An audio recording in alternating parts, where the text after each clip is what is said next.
Good afternoon, everybody. Good evening. Welcome to another episode of the Down of the Valley podcast. My name is Edson Ochoa, and we've got a lot to talk about today. We've got pretty much the full panel here. We've got Ray, we've got Jacob, and pretty much what I have to say is I'm just a little sorry for the delay, but we've been having issues. Hold on.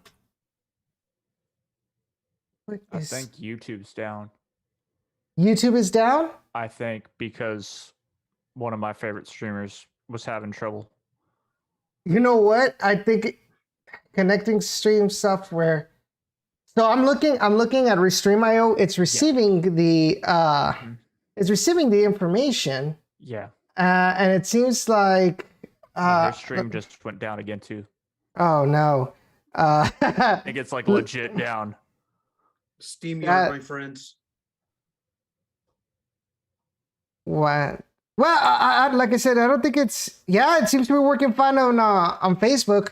So yeah. I guess it's just gonna be an invitation to everybody to go on Facebook for today. It's funny. We are going live, and we're handling all these issues, and we're just like, hold on, make a quick video. Hey guys, YouTube is down. I repeat, YouTube is down. So everybody over to the Facebook page. I'll see y'all there. Okay, guys. Yeah, go ahead.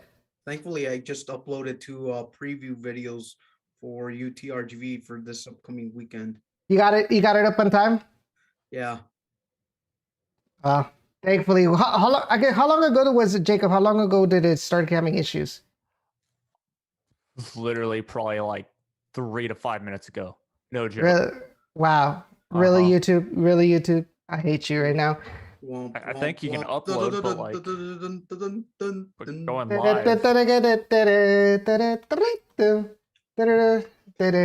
live. So anyways, you know what I should do is I should actually have the Facebook on. Hey, how's it going, Santos? Great to see you again, bro. I know we're having issues right now at the moment with YouTube, so I just invited everybody over to Facebook Live, and I guess we'll see what happens. I'm looking at my phone right now, and we're fine on YouTube. We might are not be showing up for you, but I just clicked on the stream, and I think we're fine. Yeah, it's hold on. Going up and down. Let me refresh the YouTube Studio. Yeah, it's still showing that it's not connecting to the streaming software on my studio. It's going crazy right now. But anyway, guys, enough of the chit chat. We've got a lot to talk about today. I'm glad we're back. Let's start all over again. Good afternoon, everybody. My name is Edson Ochoa, and I'm glad to be back for another episode of the Down of the Valley podcast. I'm accompanied today by my good friends, Jacob Young and Ray Silva. Jacob, how's it going, man? I mean, it's going pretty fine. Not too bad. Looking forward to the All-Star game tonight when MLS crushes Liga MX 5-0. That would suck if Mexico ends up being 0-3 in that aspect in international play. But and I have somebody else on here that's feeling the same way about that.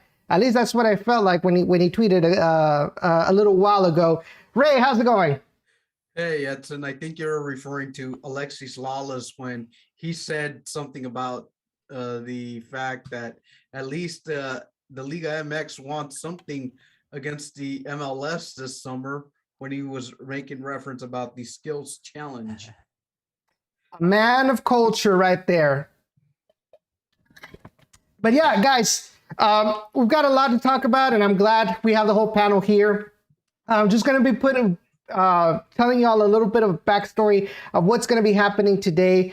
Hopefully we can get some of the patrons on. I know I invited them. It just sucks that I had to leave pretty much at 7:30. I left work. And I had scheduled everybody for 7:30, and I just would never, it was impossible to make it anyways. But hopefully they'll be able to make it soon. I invited Mike, I had invited Santos, I even invited Harry because he is a patron, of course. But we want to talk about the match that happened last Saturday between RGVFC and El Paso Locomotive. I know we all had, I think it was just pretty much 2 versus 1 in that discussion that we had after the game on Saturday. And it got pretty heated. I'm not going to lie. It got a little bit heated for the most part. But I just really wanted to have that discussion today. Because I do want to hear what all of our audience thinks and their opinions about the game. Just for a little bit of context, the Toros, they held on in the first half. They held El Paso pretty much scoreless. They held them to only 3 total shots in the first half. Adrian Dispe, pretty much impenetrable for all of that first half. You look at his stats for that game. The man was a monster. Like, he was driving El Paso Locomotive insane. And it all started early. But before we get into that, we'll get more into detail about the match. Guys, what were your all's initial thoughts of the first half? I'll go first here. Yeah, no, the first half was fantastic. This is where RGVFC really showed that they were able to, control El Paso Locomotive and play on a baseball field basically, and be able to, I don't know, have an opportunity to win for sure. They played great. Wilmer had his tactics out perfectly, and of course, as we all know, they were fresh.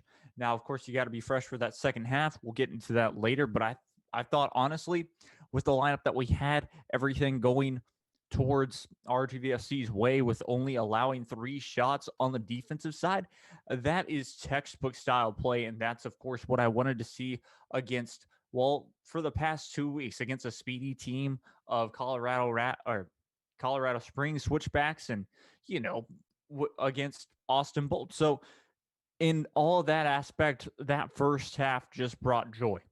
Mm-hmm. Right? For me, I think I saw the great 60 minutes, but then in the second half, or the last 30 minutes of the game, I felt like the Toros just completely lost the game. I kind of felt like the first half was probably been the best first half I'd seen from them since the very start of the season. I felt like this was a game that really just got away from them at the end. Mm-hmm. Continue. And, I just wasn't real pleased with the last 30 minutes. And of course, the paternity suit that Lucho Solignac continues to have on the Toros.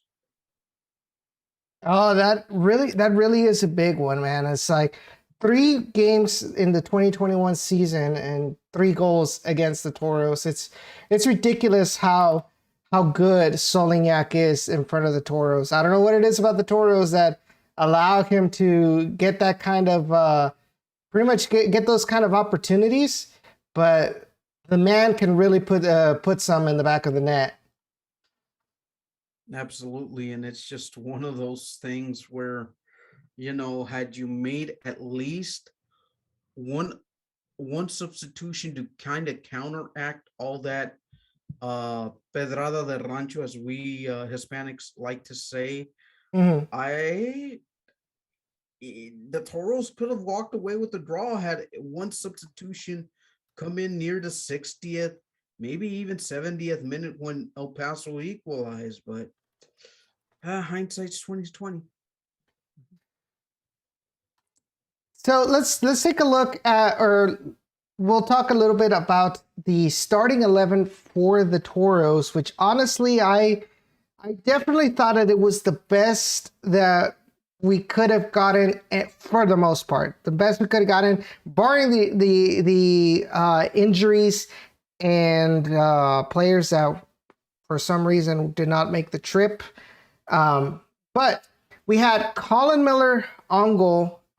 Then we had a line of four with Carter Manley, Roberto Albuquerque, Adrian Dispe, and Eric Pimentel. And then you had, as the defensive midfielder, you had James Murphy, then Camden Riley, and Rodrigo Lopez. And then you had your top three of Christian Sorto, Juan Carlos Azocar, and Elvis Amo as your number 9 for the Toros. But as we mentioned, the Toros fared well. And there's something that me and my dad and I were talking about as we were watching the game on Saturday.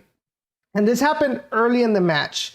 Do you all remember that play where Yuma is trying to cover the ball so that way it hits towards Ketterer, and then Rodrigo gives him a slight push, gives Yuma a slight push, and Yuma rolls on the ground, and as he rolls back up, he gives a kick towards Rodrigo Lopez.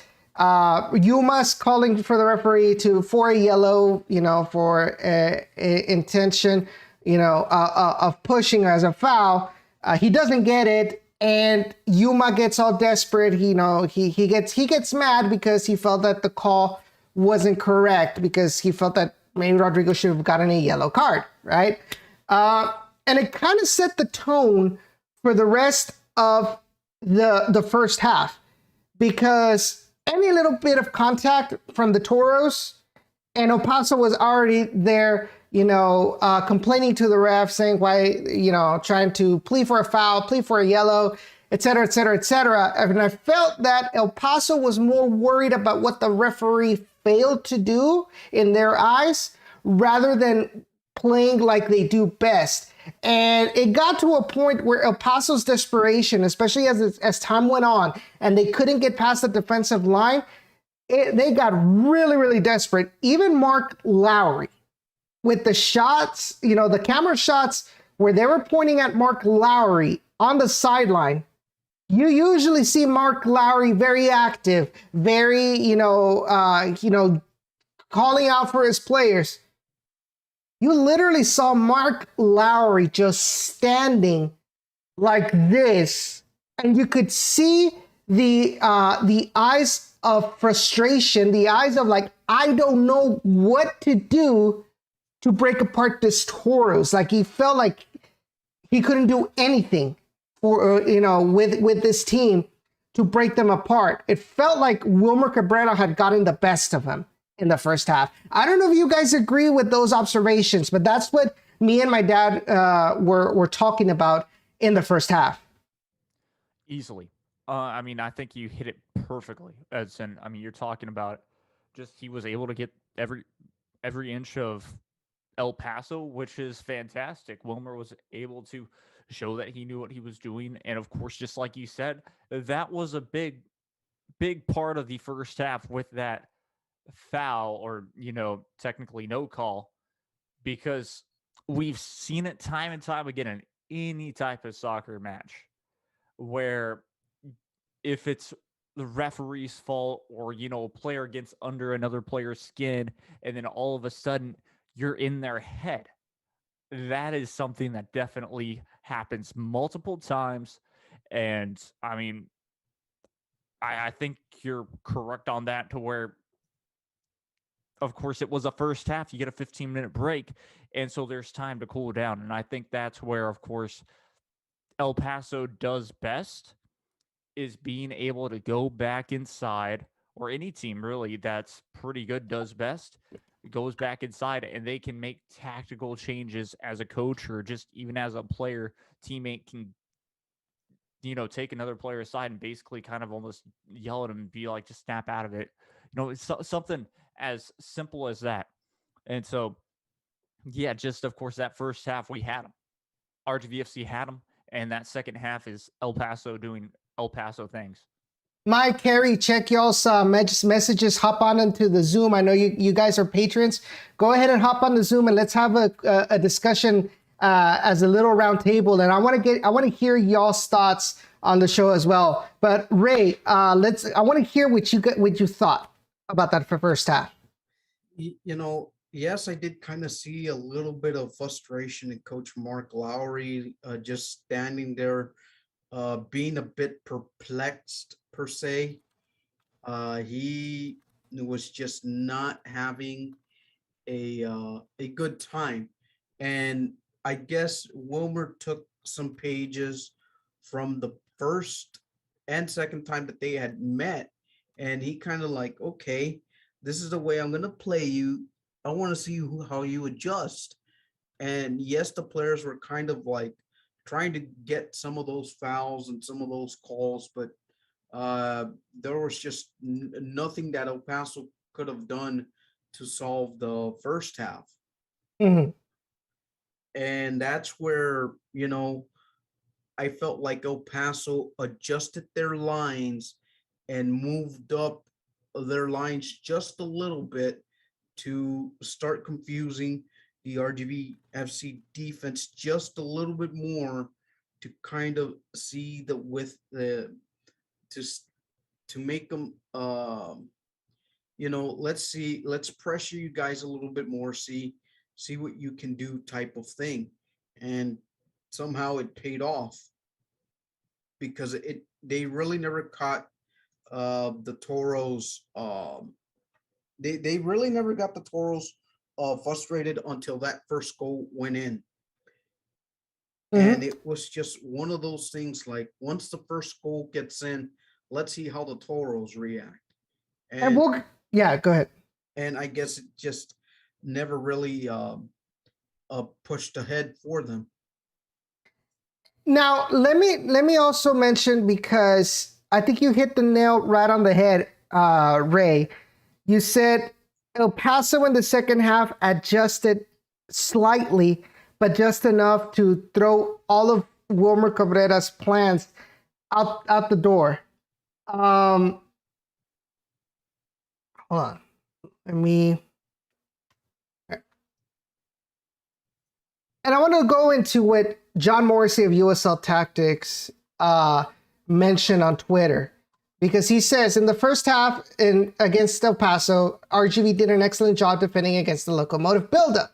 Out of a 4-3-3, they used two wide forwards to hedge between the CBs and the center backs and the fullbacks as a central striker, and midfielders man marked dropping center mids, right? And so they pretty much choked El Paso from playing, more possession based. They tried trying to risk the ball with, long passes, trying to get something done. Now, he says in the second half, he said by pushing fullbacks like Macaulay King inside, they narrowed out RGV and allowed for quick horizontal breaks. The Toros mostly held strong, but El Paso got better looks and was able to enter attack with a lot more ease to ultimately earn a win. How's it going, Mike? What's up, man? How you doing, buddy? Doing, What's up, guys? Doing well, Hey, man. Michael.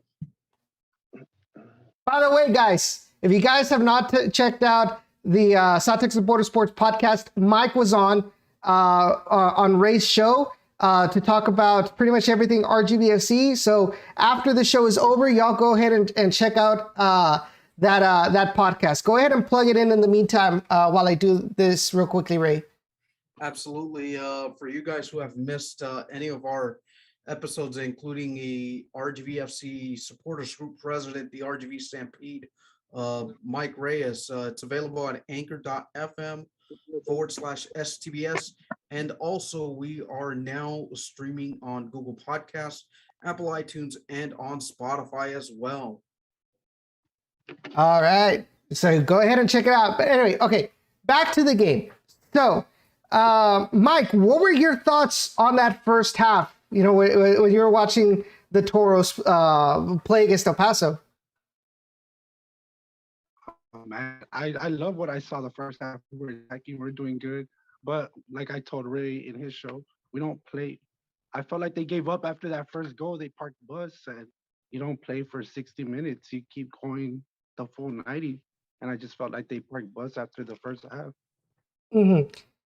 I so let's talk about that for a little bit before we talk about the goal, the first goal by RGV. By the way, a beauty from James Murphy. But you say you bring up something. You said that you felt that RGV after the 60 minutes parked the bus. Uh, was it parking the bus or was it that El Paso forced them behind? Because let's remember a couple of minutes before, around the 58th minute, it looked like the Toros were gonna score the second goal with that chip by Christian Sorto, right? And it was the pretty much the heroic run by Machak Jerome that pretty much denied the Toros a second goal. After that, it seemed like El Paso got motivated. The fans got motivated. The players got motivated. Mark Lowry got overrated. Got Mark Lowry. No, I'm not saying he's overrated. That's what I was about to say. No, he got motivated, to keep pushing on, and it seemed like the Toros were trying to withhold that pressure. And then you got to add to the fact that the Toros were going to their third game in around 8 days. It seemed like tired legs were starting to set in with the Toros. Then you add the fact that a player like Camden Riley wasn't really at his A game when it came to positioning. So in the first goal, I felt that he was pretty much responsible for leaving. I believe it was, who was it? Let me guess. I'm trying to, Richie? Was it Richie Ryan? Or was it King that made the assist towards Solignac? And it seemed like Camden Riley was following Carter Manley and Eric Pimentel towards where the other El Paso player had the ball, and that left Ross wide open, and for him to get the cross towards Solignac, and Solignac doing what he does best, he pretty much came with that shot out of nowhere to score the first goal. Okay, so real quick, I'm going to take it in a whole 180 degrees, Edson, and let us go back to, Wilmer Cabrera and what even Michael Reyes said right there. Yeah, you don't stop playing after a first half and after a goal. Yes, Edson, El Paso's a fantastic team and they can, switch momentum pretty quickly, but let us all remind ourselves, what did we see when we were playing Austin Bold? I believe it was the second time or something like that. Yeah, where I went on a rant on Twitter. Mm-hmm. They passed the ball back instead of attacking to try to get a second goal. But yes, you said Austin Bold had, switched their tactics and basically wouldn't allow RGVFC to get up front. Well, I mean, that's still debatable to this day. But once again, I feel like it was Wilmer's tactics. And why do I say that? What did we see when Wilmer Cabrera came to Houston? We saw that exact same thing. He did not go for the second goal. So I feel like it goes back to exactly what his tactics were in Houston. And that's so frustrating because you have to attack for that second goal no matter what the defense is throwing at you. And I feel like they did not do that. Yes, of course, you go back to it. Fantastic 60 minutes, whether or not El Paso tied it up there. Those last 30 minutes, you still have to play. This isn't arena soccer. This isn't, whatever. It's 90 minutes no matter what, 90 plus minutes. You know that going into it. It's not going to be a 40-minute half. It's not going to be, 80 minutes. It's going to be that full 90. So, yeah, no, it's very frustrating when it comes down to it. Thinking about that, I feel like Wilmer kind of, blew it a bit. But at that same time, yes, El Paso is a great team. Yes, El Paso will score 3 goals against you if you let them. We the last time we were there at El Paso, what was the final score? 1-0. 1-0 El Paso. What happened to the defense this time? Tired? Yeah, we got injuries. Why hasn't Wilmer and the team utilized, I don't know, getting another player? Because there's no budget, bro. There's no budget. They already said they went over budget. Well, then there you go. That is inexcusable. That's actually inexcusable. Why are you signing all these players when they, guess what, also have gotten hurt and also aren't playing? It's frustrating. But here's the slippery slope with that, Jacob. Because if they don't get players, then here we'll be complaining that there's not enough depth, and if we have players for enough depth, then we're out here saying, well, why do we have these many players when we don't even play them? But Harry, I want to get your thoughts as somebody that's outside El Paso and RGV. What is your evaluation of what happened in that second half for the Toros? Well, I think the Toros got a little bit unlucky because if you remember in the 52nd minute, was it Michek Jerome saved that second goal? If that goal goes in, I think it's a different game. So RGV did try, and in my opinion, outside of an outstanding play, by one of the league's best defenders, probably are up 2-0, and then the question is can they hold on? And I think you walk away at least with a tie. Just playing El Paso, and El Paso's tough, and El Paso's on a roll. It took a world-class goal by Solinak, to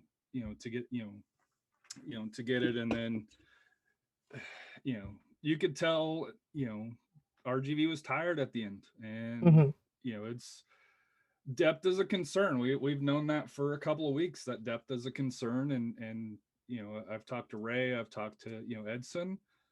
What you have is what you have. It's the question is can RGV hold on to the playoff spot at this point? And the question that I have is, and I know you're going to bring this up probably later on, is where are some of the midfielders, like Kuzane, where is he? He hasn't even been in the 18 for the last 2 matches, 3 matches. I know he played in the last match against no. He played the last South Texas Derby, and then he was never to be seen again. Well, let's be honest. He didn't play against the last San Antonio match in RGV. Let me get that for you, but I'm pretty sure he did. He only played 45 and was subbed down. Or I want to say it was Colorado Springs. It's Colorado. It was Colorado. He killed San Antonio all year, and that's why I was like, it was a blessing that he didn't, he didn't play against San Antonio, and he wasn't even in the 18. Yeah, he played 45 minutes against Colorado Springs Switchbacks. And then from then on, he just hasn't been on a squad. But let's be honest, I honestly felt that Juan Kuzane really was not present at the match against the Switchbacks. Oh, the only time I saw Juan Kuzane was when he got that yellow in that first half. Other than that, I really didn't see a lot of Juan Kuzane, and that's probably the reason why we're not seeing him much, not even on the bench, because other than that game against San Antonio, I feel like maybe he hasn't been as influential to the match as Wilmer probably wants from him. That's what I'm thinking. That's my personal opinion about that. But Mike, I know I saw you nodding in agreement with what Jacob was saying right now. On what part? Hold on, real quick. I got a customer real quick. Sure. Look at this guy. But yeah, Ray, anything you want to add on? No, I mean, it's just that it's kind of I think we're starting to see the true colors of a Heckle and Jive team that the Toros are starting to become this season. It's like when you have your JDCs and your Wanda and your Wan Kuzains of the world in the pitch, I just feel this Toros team just plays so much differently. But when you have a marvelous first half display against the way you did against El Paso, it just kind of feels like we look like on top of the world, and then comes Solignac and his paternity. And so here's my question for you guys. Obviously, I'm not an RGV fan, but did the substitutions come too late? Because they didn't Yes. come till the 84th minute, and then 90 I plus think 2, I 90 think plus in 3. I think in that aspect there is no difference in opinion. The substitutions definitely did come left. For me, I would have subbed out Camden Riley right after the second goal, and probably even before, because he just looked lost out there. Even before the first goal, he was way out of position, leaving people pretty much unmarked. That or because of because of Colin Miller, the ball didn't go into the back of the net. But we were seeing signs that Camden Riley, probably because he was tired or whatever you say, he was getting out of position, and so that was affecting the Toros negatively, and was just giving a lot of confidence towards El Paso Locomotive. Lo and behold, Solignac scores. All right, then. If you're gonna go, if you're gonna stick the point to Camden Riley, who do you bring in? A 21-year-old Edwin Cuero, or do you just straight up replace Camden Riley with Babukar Njai and fluctuate to something like a 4-4-2 or a 4-5-1, and leave something of a single striker formation? But that's the problem. That's the problem, and that's why I felt that maybe Wilmer didn't want to make a substitution, because he just didn't want to. He felt like probably they were holding El Paso really well, and he felt like making a substitution as drastic as changing the formation completely to take out Camden Riley was going to affect them more than keeping him in and just see what happens, to try to hold off El Paso as best as they could. But at the end, you could see that their legs were getting tired. Sorto was, I've criticized Sorto before, but for this game, at least defensively, the man was on his A game. He was out there running around the whole field, trying to create pressure on the El Paso Locomotive defense as they were trying to transition from defense to offense, to a point where he had to leave the game with a cramp because of how much he was running around. And a lot of players, you saw Rodrigo Lopez making key tackles, key interceptions, dispossessing of the ball in that midfield, So, but who do you have on the bench? You go and then you see that on the bench you had Edwin Cuero, like Ray said, Diego Rocha, Babukar Jai, Alexis Cerritos, John Henry Sanchez, and Vicente Sanchez. You don't have a defensive midfielder, a true defensive midfielder on the bench. So what could you have done? I'm saying that yes, Camden Riley was not in his A game, probably should have been taken out. But then you realize, who are you going to replace him with? That won't defend. Well, And that's what I want. That's what I want. That's why I want you all to I want that feedback as well. And we'll start with Ray. Okay, here, if you're going to stick with the two striker formation, you leave a Sorcar and Ammo up front, but then you kind of switch it to a 5-man midfield where Rodrigo Lopez becomes that defensive holding midfielder, and you put in, say, you take out Camden Riley and you insert either a John Henry Sanchez or a Babukar Njai to kind of be like that de facto fake attacking midfielder, to kind of like just just to kind of decoy the El Paso defense a little bit more. Mhm.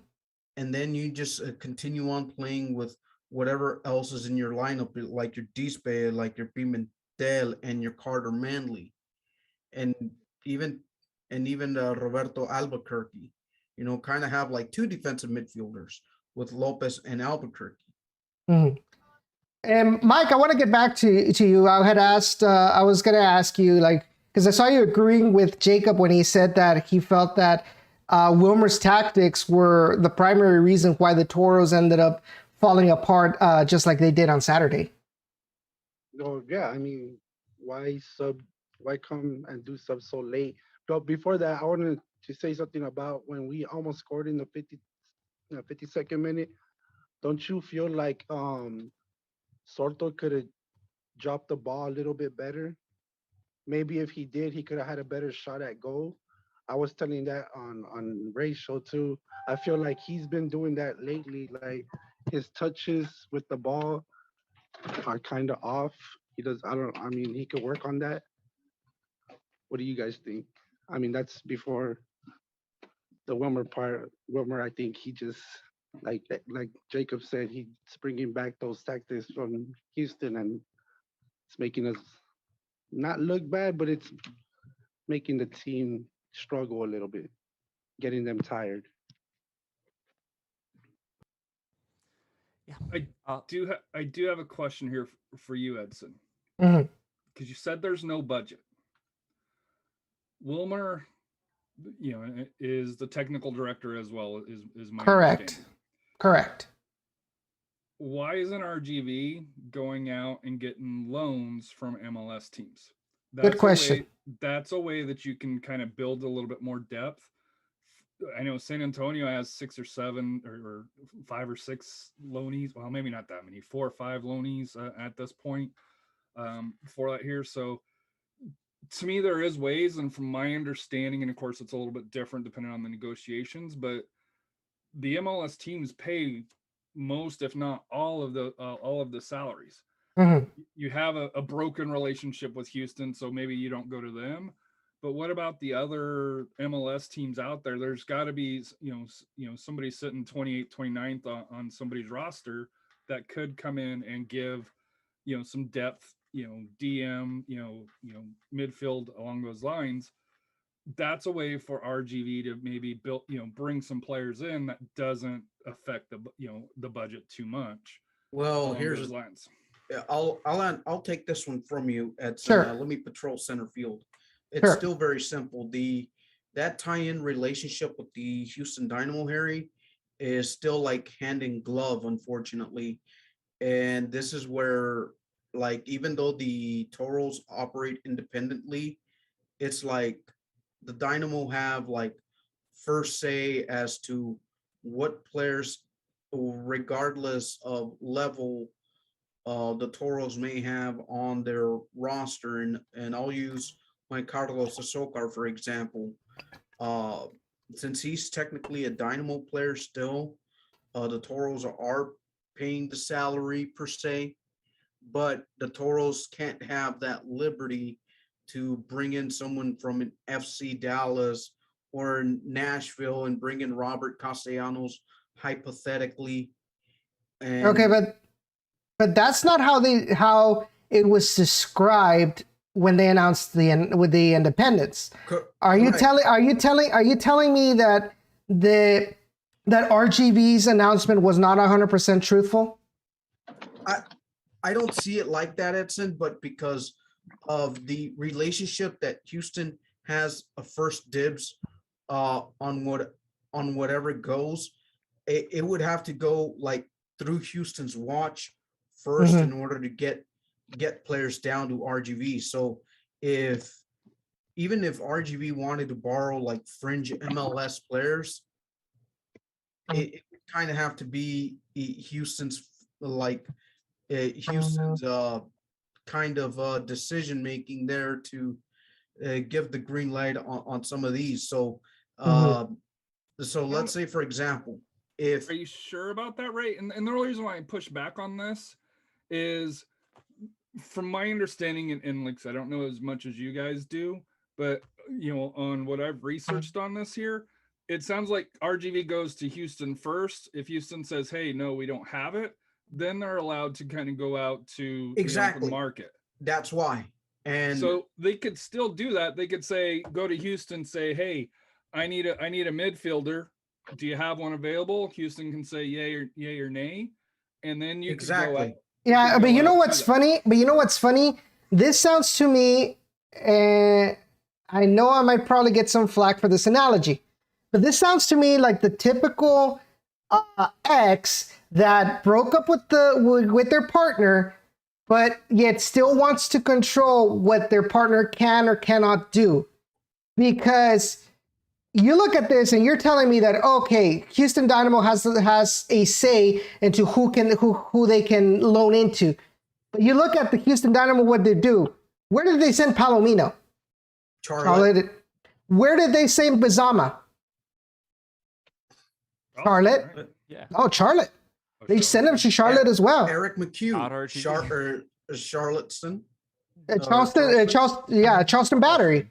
Now, if the Taros were to get smart enough, I would probably pick up like the League One best striker, and he's from the Richmond Kickers, by the way. You could bring him in and have a striker. I mean, the salary difference isn't all that much. It really isn't all that much from League One to Championship. And then you also, and this is true, have an academy that has some decent 17, 18-year-olds. Yeah, but they're not ready, dude. They're not fully ready. Hold up. Yes, they might not be ready, but what gets you ready any more than game time? But where's Diego? Where's Diego Rocha? Where's Diego Rocha? He's on the bench, which is stupid. Why isn't he playing as well? Why aren't we utilizing this man, considering that we can't utilize half the bench that we have already besides injuries? Forever to do subs, or he sees something that we don't see on the field. Like, he should have done a sub a long time. I was saying, what does he see on the field that he keeps these players in and not bring in subs at all until like the 90th minute? Like, I don't know what's going on in Wilmer's head with that. Yeah, because Edson and I have also said this before. It takes about close to 15 to 20 minutes for a player to actually warm up on the field. Mm-hmm. Meaning, like, yeah, they got to be in game at least the 60th minute. So, yeah, no, it's nobody understands right now. That's for sure. And I'm basically not saying nobody understands, but like, I mean, I don't understand that either, Michael, and it's frustrating. And of course, Ray and Edson can continue with it, but I don't know. It's frustrating. It's frustrating. We're in this losing streak, and now, of course, like Harry's pointed out, can we even keep a playoff spot right now? Because we can't beat teams like Colorado. Yes, Colorado, they have definitely improved. Can we beat Real Monarchs if we play against them again? I don't know. You can, because I think Real Monarchs got rid of their top scorer. So I think Real Monarchs, you're going to be able to do. To me, the mountain comes down to, I think the Bold are going to fall out just because they're giving away everybody. But San Antonio, New Mexico, RGV, Colorado Springs are playing for spots 2, 3, and 4. I think, El Paso's, I think, number one, they've almost locked up Copa Tejas, and they, in my opinion, they've pretty much locked up the number 1 seed, in the mountain. So to me, you got 4 teams, and no disrespect to Austin, but you got 4 teams that's going to, battling for 3 spots, and that's the question is how does it turn out? Who is Lady Luck going to shine on? Yeah, it just worries me how like we were doing so well, and then it just faltered. Now, I do want to bring up the interview that I had with Roberto Silva, we conducted with Rodrigo Lopez. We asked him the question, what happened with the Toros? And according to him, he mentioned he felt that the team was doing so well. He felt that maybe teams weren't really paying much attention to the Toros. He felt that maybe they were like an actor to really prepare against the Toros. So when the Toros went, balls out, pardon the phrase, it caught them by surprise. And as the season went on, he felt that maybe the other teams were actually starting to grow in their respect towards the Toros and learning about how the Toros played, analyzing themselves.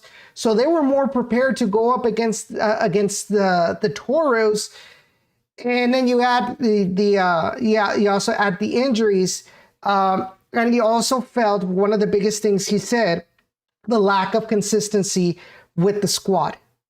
He felt that that's really the number one thing that has kind of kept RGV from reaching the potential that he feels that the team could get.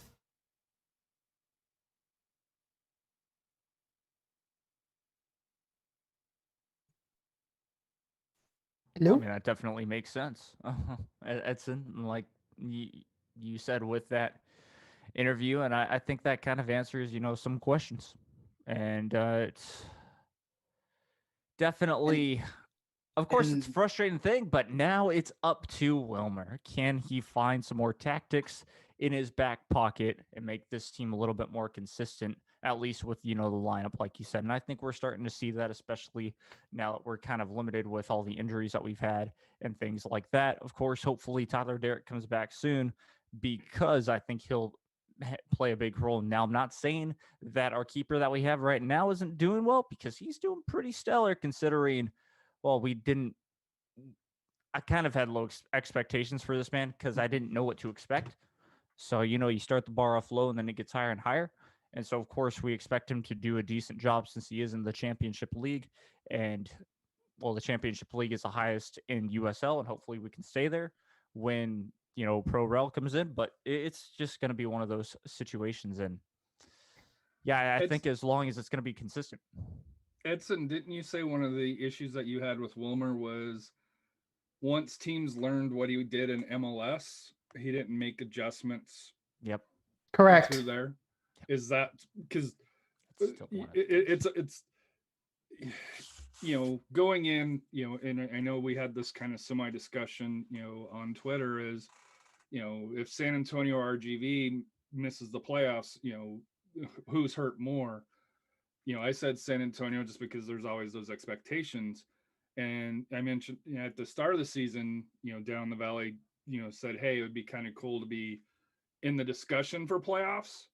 But with the good, and you came back and said, hey, with the start where you guys led for a third, almost a half of the season, the Mountain Division, that, it would be just as disappointing for RGV fans to miss the playoffs here.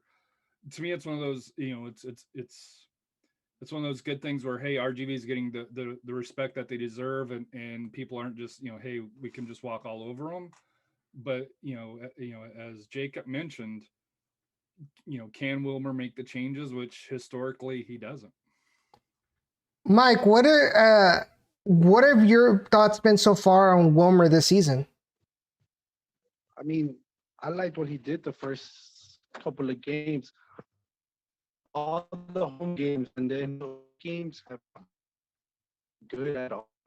I don't like the way he coaches when it's away games. At home, he's done good, except, for San Antonio, I felt like he could have done changes earlier.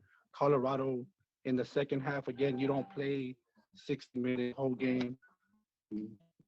I just feel like his away game strategy is something he really needs to work on, especially going away against this Sunday again. His strategies, or even at that, trying to bring in some fresh legs or something. Mm-hmm. And you know how familiar that sounds to me? Honestly, I feel like lately, since we've gotten into this slump, like leaving out of the equation, which I know I shouldn't, but leaving out of the equation that fantastic start at the beginning of the season, I felt like the Toros, for the most part, have kind of played better recently on the road than they have at home. Because the game against Colorado was disastrous. The game against Tulsa was also disastrous. Austin Bold, the way they come in and they beat you in the last second, the way that they tie it up in the last minutes as well. The second time they played is at home. What else am I missing, Ray and Jacob? The San Antonio loss at home. Exactly. And you go and you see that away. And that's let me just, before you go on, didn't I tell you something at the beginning of the season that, Toros would be a team that everyone's going to keep a low profile on and start studying a little bit more as the season progressed? Didn't I say something like that, that the USL was one of like the harder leagues to catch up as far as coaching styles are concerned and anything like that? You did. Well, and guess what shark is starting to creep up once again?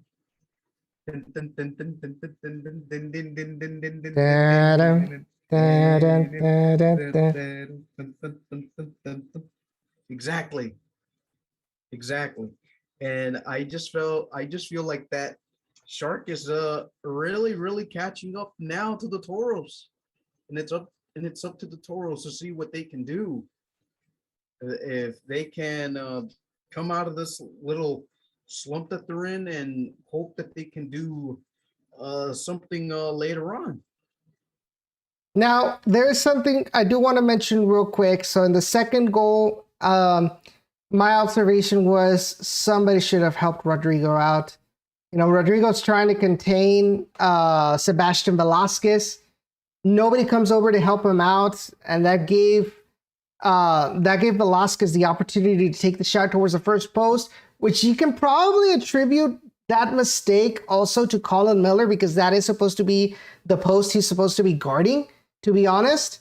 But I felt like either James Murphy or Camden or whoever should have probably gone out to do a 2v1 against Sebastian Velasquez and maybe hopefully choke him or give him enough or give the defense enough time to make him turn back, get another pass, and not give him the opportunity to get that shot like he did for the goal. And in the third goal, it was one of those things where I guess Wilmer saw himself behind. He felt like, okay, we need to find that equalizer in stoppage time. He sacrifices Carter Manley. He also sacrifices Rodrigo Lopez to bring in the Sanchez's, Vicente and John Henry.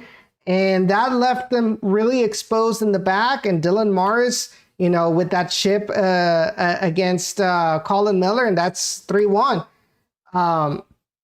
But you can't fault him for those changes because he's trying. No, I don't at all. And Ray and Jacob should have did it earlier. And Ray and Jacob can attest, that after the game I said, and I quote, Wilmer did what he needed to do to try to get that equalizer. It's the same thing if you lose 3-1 or if you lose 2-1. But if you get that equalizer, I mean, that's 1 point for you, right? You're risking it, right? I felt he did the right thing, and I know Jacob and Ray didn't really agree with me in that aspect. So the floor is yours, guys. I'll take this one from you, Jake, real quick. Okay. This is where you kind of feel like, okay, John Henry Sanchez and Babu Karanjai, they're supposed to be quote unquote offensive players. For me, this might have been one of those games where you kind of do a substitution man for man. You take out either Sorto or someone from the front line and put in either Sanchez or Babukar. I would have chosen Babukar because of his physicality and size, and just the kind of pace he can give you, the pacey explosiveness that he can give you. But from he the did go. midfield. He did go in the game. He came in. I He went know, in. but he came in a little too late. Okay. I see what you mean. He came in a little too late. And had he had replaced Sorto, okay, maybe you would have walked away with the draw, and adjust the lineup to where you only have Ammo as your lone striker, and kind of have Babukar or Ahsoka as that second striker de facto, where you could have either played a 4-5-1 or 5-4-1, and kind of like increase your chances of a better result that way, as to, oh, let's just wait till the 85th minute, we're down, and you're trying to do the best to like catch up to the game, where you at least need like 3 good minutes of a great shift to probably produce just one shot to win it. And instead, it's going the other way, and they're killing off the game at 3-1. I would have been more satisfied with the 2-1 loss than a 3-1, but that is the world of soccer to me. I would have been less upset at a 2-1 than a 3-1. That's all I'm going to say to that.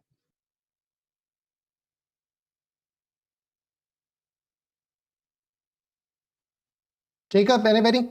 At what point does Wilmer think to himself, I need in, because obviously he wasn't doing that during the past, so he was just waiting for the time to go and running and doing it up hard and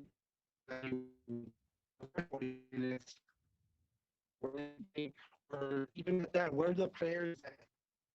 Like, I don't know, yeah, where's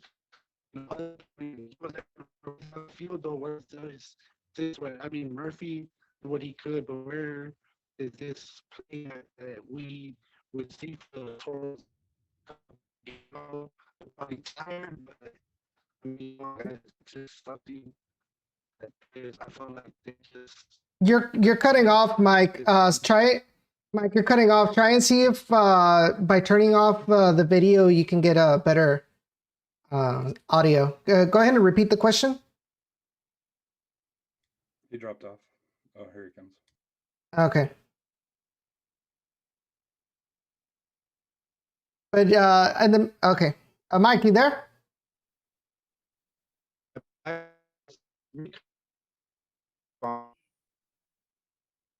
Mike, see if by turning off your video, you can get better audio. Can I just Try add it. one comment real quick, Edson? Sure. Kyle Murphy, I know you just scored another goal for Memphis, and your team was set up the same way as the Toros was. But is there any way Memphis can let you go and just come down here to the RGV, just help us out in the striker position? Homecoming. Yeah, either you or Michael Salazar. Yeah, definitely. But Jacob, anything you want to add to that?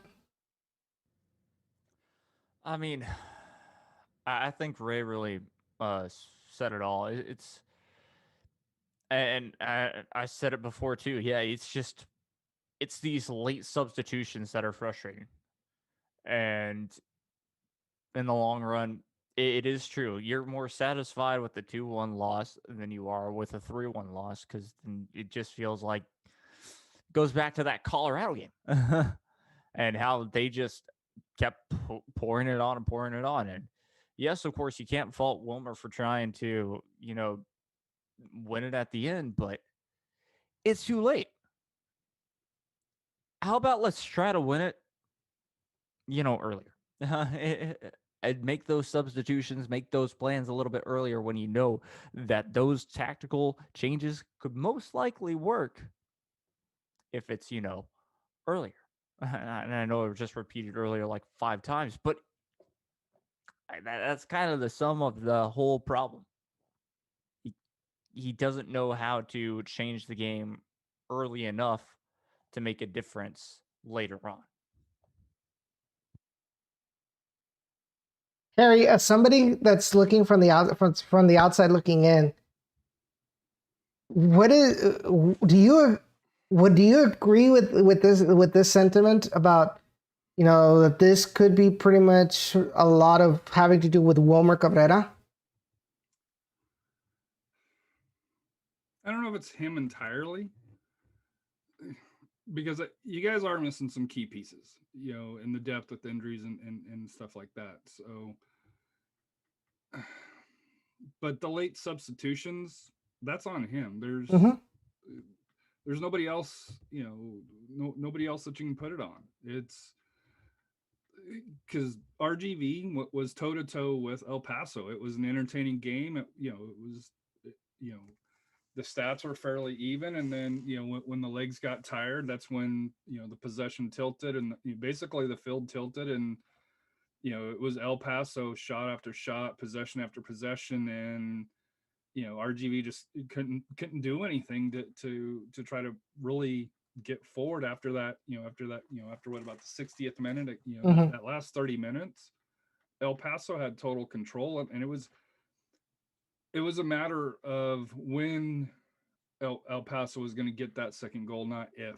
And that's the issue. And, you know, to me, when they got that second goal, and it was late, but you could have brought on the players earlier, for that here, and, you know, change the formation a little bit, you know, go more defensively if you're going to do that. Then, you know, if you're really going to park the bus, because to me, they didn't really park the bus. They just, you know, they left the players out there too long, you know, because this was what you guys played a Tuesday match away, and now it was Austin. But still, that's what, a 6-hour drive from you guys, because you guys probably drove up and back, right? I believe so. Yes. And then obviously to El Paso you flew, because we learned from last year that it's not a good drive to El Paso. Yeah. From RGV, so they were already on tired legs, and that's where I put it on Wilmer. Now, what the substitutes could be or not, that, you know, you guys are a lot more, you know, the experts on that, but he ran the team in the ground, and unfortunately the team paid for it. I hate to say it. And Ray, you made a comment on Saturday to the point that you wanted Wilmer Cabrera out as technical director. Why? What makes you say that after just half a season with him on the helm? I'm gonna put it to you this way, Edson. How can you be the boss of your own work?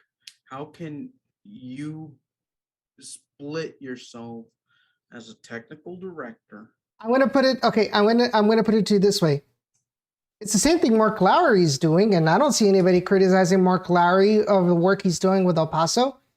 He's a head coach and technical director. And Mountain Star doesn't have deep pockets either. So that's the other factor. You see, with El Paso, he kind of got this franchise very, very fresh and brand new. The Toros are still having to recover from the deep scars of the relationship, of the Dynamo relationship, and something that Wilmer played a heavy hand in. Let's just say that Wilmer got the first time around, and he even got them somewhat a second time around when he became the appointed head coach of the Houston Dynamo. So what's to say that he can handle both duties? I mean, this isn't a startup franchise. This is a franchise that's been playing now for 6 years. And obviously there's a lot of scars to recover from the Dynamo relationship. And I just don't feel like I don't feel his capacity is strong enough to do both jobs. But you can't tell me that people thought that Mark Lowry would have done the wonders that he's done with El Paso, just like he's done. Well, now here, because here's the thing. we're barely half a season in with him at the helm, with a team that was pretty much built from scraps, and look where he's gotten us so far. Can you imagine him with a full off season to really analyze what he wants from this team, build a foundation, just like El Paso and New Mexico and Phoenix Rising have done? You build a foundation and you just build up upon it. I feel like it's too early to want to burn everything over and start over again. I'm not saying burn everything. Now if it's a year and a half or 2 years where we're starting to see the same old Wilmer that we've been complaining about when he was in the Houston Dynamo, then okay, I can definitely agree that maybe we should look for something else. But at this point, half a season in, I feel like it's too early for him to call for his head as a technical director. I go the other way, and I talked to Edson about this. I see him remaining as a technical director, but with Coach Echeverria still on the staff. I see that, he moves upstairs and Coach Echeverria takes over. So I don't think that Wilmer leaves the technical director spot, but I could see him leaving the pitch, and that, and to me that would solve Ray's where he's wearing the two hats, because you have, in my opinion, a proven coach with Coach Echeverria, and I know you guys may have some issues with him, but I thought with what he had last year, I thought he was. He did the best he could. I'd like to see what he would do this year with this team. Absolutely. I mean, I would love to see Jerson with the $5 million budget and see what kind of team he can build out of it. I would really love to see that, honestly. But to be fair, Edson, to be really fair, El Paso has done things, I don't call it the correct way, but it's been ideal because Coach Lowry has had, I guess, the foundation, the offseason, and per se the ownership group to really allow him to establish himself as one of the better coaches that this league has today. Not all time, but just today, the last 2 seasons, 3 seasons, that's been able to award his commodity and a shot at at a future MLS job. Hit Houston Dynamo. But also, I think, and I think as soccer fans, we don't put enough weight into this. I think the front office of El Paso makes a huge difference compared to what RGV has with Mr. Patel leaving along those lines, because you got to wonder how much is Wilmer actually doing on the technical director side, because from my understanding, the soccer operations side is pretty thin. Exactly. With And RGV, that's another, and that's the Yeah. that's the big. If you're talking about, hey, Mike Lowry's doing it with El Paso, he's doing it, but he's also got a lot better support staff around him. Well, Wilmer, it's still very thin, thin at this point, and I'm not, obviously I'm not a fan of RGV, and if you guys continue to plummet, hey, so be it. But just being honest. But to, if you're looking at comparing RGV and even San Antonio, comparing them to El Paso's got the setup because they've got the soccer staff. San Antonio is starting to get a little bit, thin in regards to that. RGV's been thin, and that's where you got to kind of wonder. Exactly, which is exactly where I mean that the Toros are still recovering from the wounds that the Houston Dynamo relationship left them with, and right now, I if the RGV are the if the RGV have 2 off-season decisions to make, what do they do here? Do they take away do they bring in someone with some soccer savvy experience to back up Wilmer? Or B, do they tweak and modify as someone to within their organization to just be soccer specific only? And that's kind of a fair question for you, Edson, because you cover all Toros aspects. I'm just like the general cover assignment, but since you talk about it at will within your program, this is kind of more of a question to you. In the off season, what do the Toros address? Bring in a soccer person from the outside, or bring it within the inside to kind of help out Wilmer a bit. But who do you bring on the inside? That's the problem. Because Look, who's left? Because who's left? Ron Patel's gone. yeah, Mr. Is Mr. Borrego Borrego's I'm gonna not care about the Vipers more. He's Well- already made that clear. well, he's been doing both for quite a while now. He's yeah, been but doing- then we run into the risk of going back to what we were trying to get away from, which was having an operations that was dividing themselves into two, and they were giving more of a priority to the RGV Vipers, and the Toros were kind of like an afterthought to the organization. That's what I don't want. So, in my opinion, we're kind of forced to try and bring in someone from the outside, just like they did with Ron Patel, and allow that person to bring in some of the, some of the people he's worked with before, he or she has worked with before, to try to get a culture back to RGV that I feel has kind of been left wandering since the sudden step down of Ron Patel. I think at this point it's almost like the shepherd is gone, and it's like all the sheep are just wandering around. Yeah, they're scattered because it was just the way that it all happened, and it caught everybody by surprise.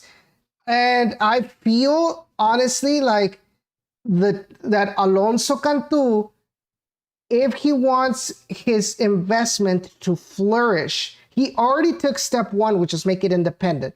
Now you really have to make sure you have dependable, quality, soccer savvy, and soccer loving people running the Toros specifically. Because you already have basketball people running the Vipers, which is why the Vipers have been very successful. Also, the fact that you're a partner with the Houston Rockets, which I feel like they've managed to respond the relationship pretty well. But for the Toros, you really need people that know and love and understand the soccer culture in order to make the team thrive. And if you're bringing in, because what's going to happen is you're going to have a Houston Dynamo, what's going on with them when you're bringing in people into the front office that are not soccer fans, but people that have been working in the NBA, and they're completely clueless about the soccer culture. And they're making decisions that might work for the NBA, but will not work for soccer.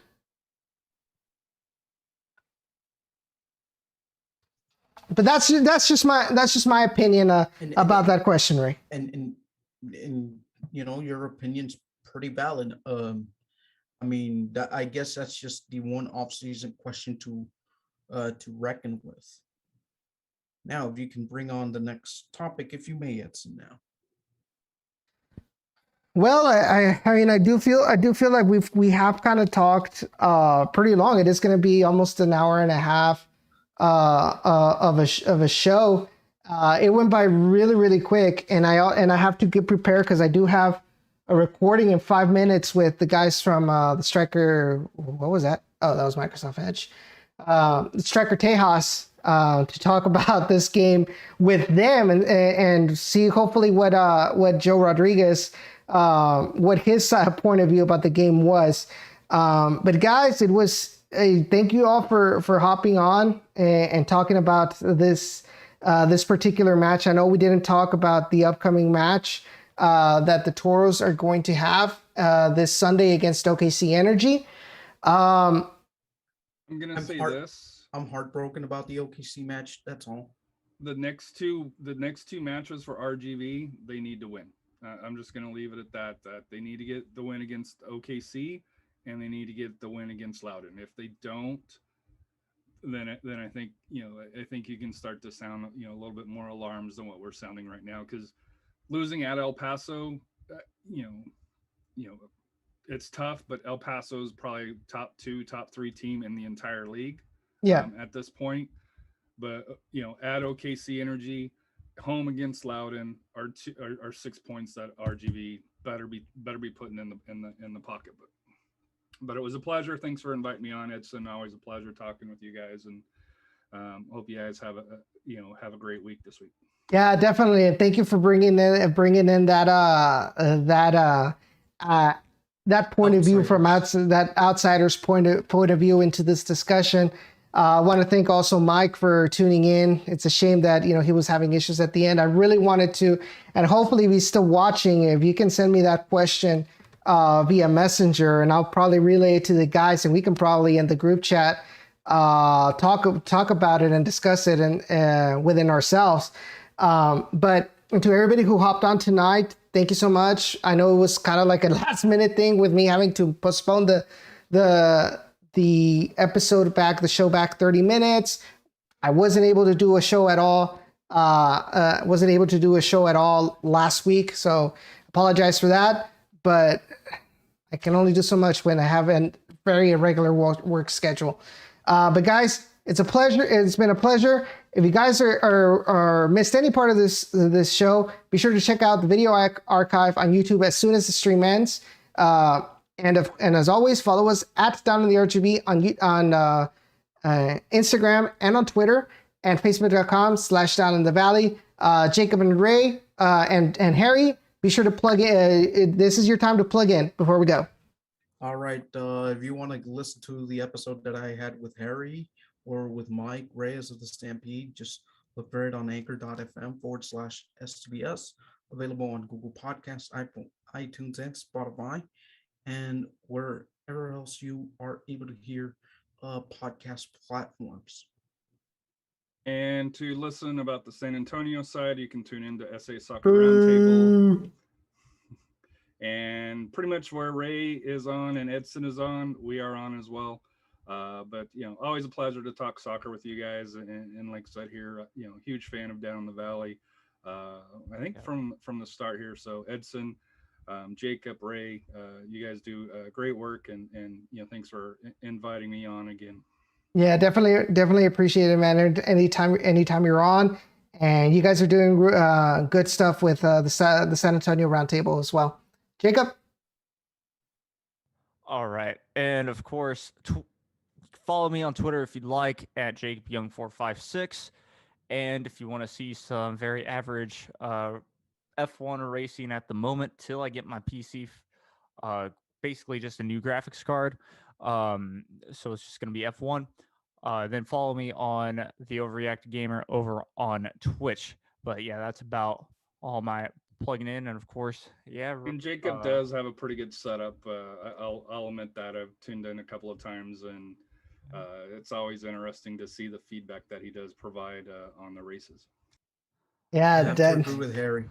Yeah, I could definitely agree with that too. But guys, we'll see each other next week, and I'm probably just gonna say next Wednesday at 8 p.m. for another episode of the Down in the Valley podcast. We'll see each other until then.